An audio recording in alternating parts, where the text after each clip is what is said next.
Саламатсыздар ма білім алушылар. Бүгінгі сабағымызды бастамас бұрын ойымызды қозғап алсақ.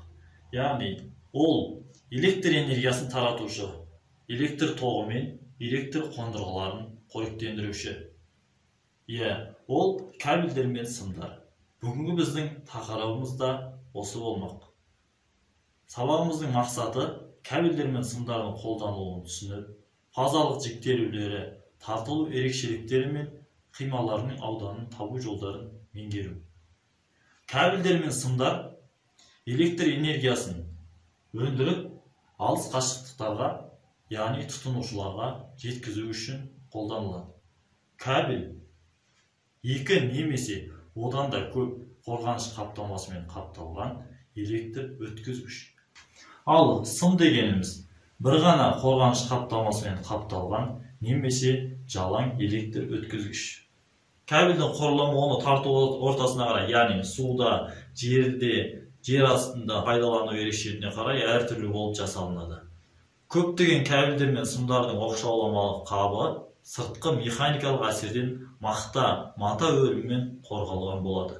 Сымдардың салаларының және оқшауламалық қабының материалына қарай маркілейді. Ол маркілер, яғни электр өткізгіштерді қандай металдан жасалынғанын белгілейді. Кез келген кабельге тән ортақ элементтер тоқ өткізетін талсымдар, оқшаулама және қаптайтын қаптама. Тоқ өткізетін талсымдар алюминийден немесе мыстан жасалады. Пайдалану мақсатына қарай кабель бір сымды және көп сымды болып бөлінеді. Кабель оқшауламасы диэлектрик материалдардан жасалынады.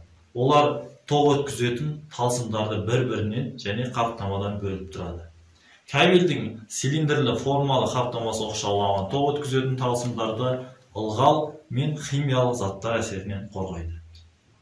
Адам денесі кернеумен жанасқанда немесе қысқа тұйықталу сынды апаттық жағдайлардан қорғану үшін жерлендіру талсымы қолданылады.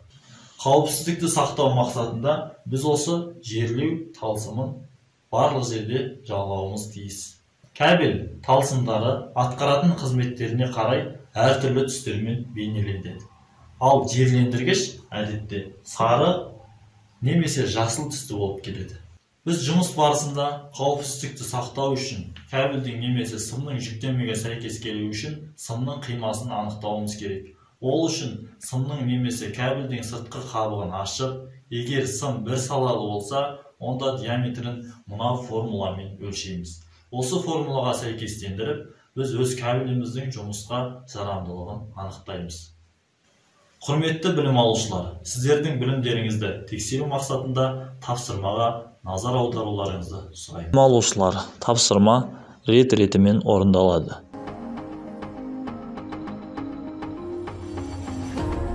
Әрбір тапсырманы орындаған кезде тапсырманы орындау қадамдары, яғни дескриптор және тапсырмаға қойылатын критерийлер берілген. Сол критерийлерді мұқият орындап, соған жетуге мақсат қойыңыздар.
Сіздердің бүгінгі сабақты меңгергендеріңізді 3 минуттық пауза атты рефлексия әдісін ұсынамын. Сіздер 3 минут ішінде өздеріңіздің үйренгендіктеріңізді еске түсіріп, қысқа түсініктеме жазып өтсеңіздер. Келесі кезекте сіздерді тапсырманы орындауға бағыт-бағдар ретінде қосымша әдебиеттер мен сілтемелер берілген. Осы сілтемелер арқылы толығырақ мәлімет аласыздар. Бүгінгі сабаққа қатысқандарыңызға рахмет. Сау болыңыздар.